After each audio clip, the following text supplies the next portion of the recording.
Kwako wewe sasa, mechi hii inaenda kuelekea kuamua direction ya ubingwa. Kwako wewe katika mchezo wa dabi, ni bora kumfunga Yanga au ni bora ubebe ubingwa wa ligi kuu ya NBC? Zote mbili. Tuwafunge Yanga tubebe ubingwa, kwa sababu ukiwafunga Yanga maana umefungua gap ya points ambazo tuzidi ama bwana.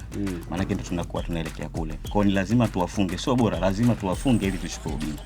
Maana matokeo yote tofauti na kuwafunga toka tumelieka katika hali mbaya. Ndio maana hii game sisi kusema kweli tumeikamia.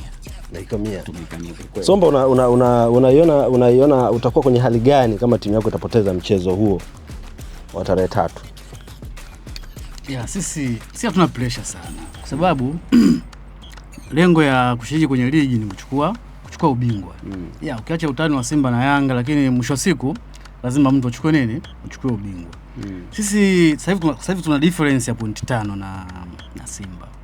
Wakitufunga of course itatuuma, lakini haitakuwa maumivu makubwa sana kama sisi tukiwafunga wao, kwa sababu wakitufunga sisi bado tuna sehemu ya kujiuliza. Tunakuwa na difference ya point ngapi tena? 2 kwa malengo ya nini? Ya ubingwa. Unaweza tukawapa moyo kwa hivyo, lakini hao mabwana kutufunga sisi kwa ushakuwa mtihani sana. Unachukulia mfano ile mechi ya Zenje, kama mnavyosema Yanga Simba walidominate ule mpira, si ndio?